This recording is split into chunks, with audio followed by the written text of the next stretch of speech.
Assalamualaikum. Kali ini kita akan membahas tentang sel. Apa sih yang dimaksud dengan sel?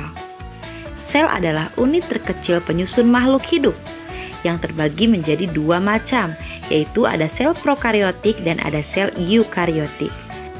Perbedaan kedua sel tersebut adalah terletak pada membran intinya. Kalau sel prokariotik itu memiliki membran inti, sementara kalau eukariotik tidak memiliki membran inti. Ada 3 prinsip dasar dari sel. Yang pertama, semua makhluk hidup itu pasti tersusun dari sel. Jumlah selnya bisa 1 atau lebih dari 1.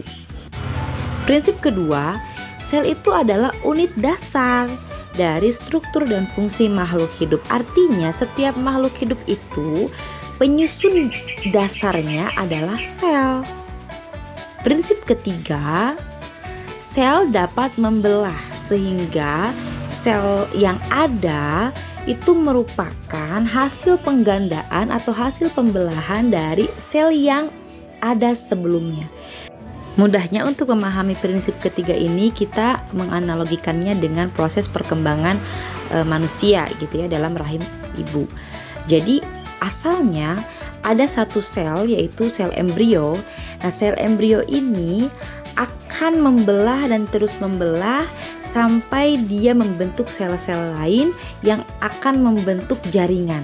Kemudian jaringan tersebut akan berkembang kembali sampai akhirnya terbentuk organisme, yaitu manusia. Apa aja sih bagian-bagian dari sel? Yang pertama ada nukleus. Nukleus itu disebut juga inti sel.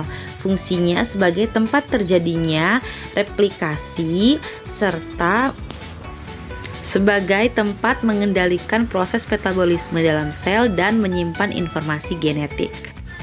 Yang kedua adalah badan Golgi.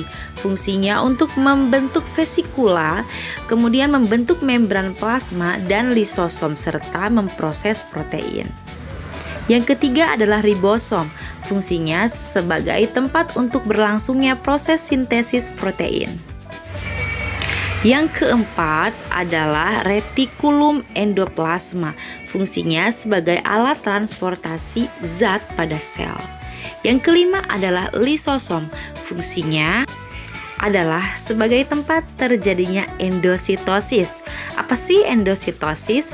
Endositosis itu adalah proses transport makromolekul ke dalam sel. Yang keenam adalah mitokondria.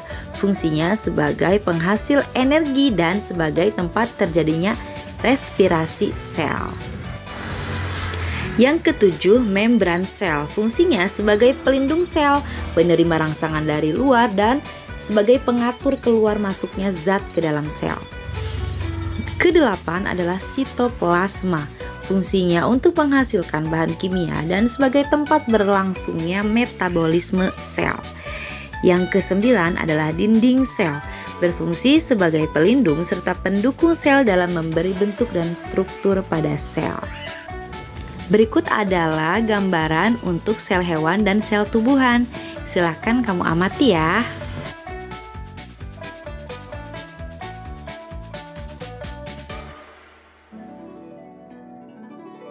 Kira-kira ada perbedaan gak sih antara sel tumbuhan dengan sel hewan? Tentu saja ada. Perbedaan antara sel tumbuhan dengan sel hewan adalah terletak pada keberadaan dinding sel, vakuola, dan kloroplas yang hanya dimiliki oleh tumbuhan saja. Nah, gimana? Sudah ada gambaran belum tentang sel? Oke, sekian aja dari Ibu. Mohon maaf kalau ada salah-salah kata. Akhirul kalam, assalamualaikum warahmatullahi wabarakatuh.